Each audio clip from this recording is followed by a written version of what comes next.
তমলুকে টাকা দিলে তবেই চক্ষুদান, কিডনি দান। সমাজকর্মী গ্রেপ্তারিতে কুণাল ঘোষকে পাল্টা আক্রমণ করলেন অর্জুন সিং। দেখুন, মমতা ব্যানার্জি ক্ষমতার থাকার জন্য মমতা ব্যানার্জি যত পাপ পুণ্য করা করবে, যত দুর্নীতি করা করবে। এখন তো নাটক করে কবে মাথা ফাটিয়ে ঘুরবে আপনি দেখুন না। কবে দেখবেন বলবে আমাকে শ্লীলতাহানি করেছে, দেখবেন মমতা ব্যানার্জি সব পারে করতে। কিন্তু বাংলার মানুষ এখন মমতা ব্যানার্জিকে চিনে নিয়েছে। আরেকটা তৃণমূলে ভাঁট আছে, ওই কি ঘোষ, কুণাল ঘোষ, স্পোক্স পারসন। আজকে একটা অদ্ভুত কথা শুনছিলাম। কুণাল ঘোষ বলছে কি ওই যে একজন অফিসিয়ালি ডকুমেন্ট করে একটা সমাজকর্মী নিজের মা চোখ দান করেছে, হ্যাঁ, কৃষ্ণনগরে ও চোখ দান করেছে।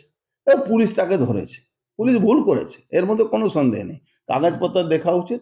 বাংলা পুলিশ লেখাপড়াও জানে না, ওই সিপারিশের পুলিশ, ওই বিনা পরীক্ষা দিয়ে পাস করা পুলিশ বেচারা ধরেছে। ওর বক্তব্য শুনে আমি আজকে অবাক হয়ে গেলাম। বলছে কি ল অ্যান্ড অর্ডার মেনটেন করার জন্য ওদেরকে ধরা হয়েছে। যদি ল অ্যান্ড অর্ডার মেনটেন করা ধরা হয়ে, তাহলে তাকে কেস দেবে কেন? সেই কেসটা চোখ বিক্রি করা কেস দেবে কেন?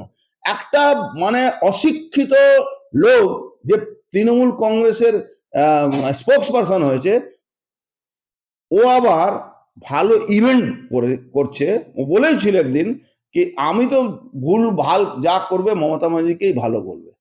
একটা লোক 3.5 বছর জেল খেটেছে, জেল খাটা লোক এই ধরনের বক্তব্য দিয়ে মানুষকে কি বার্তা দিতে চাইছে?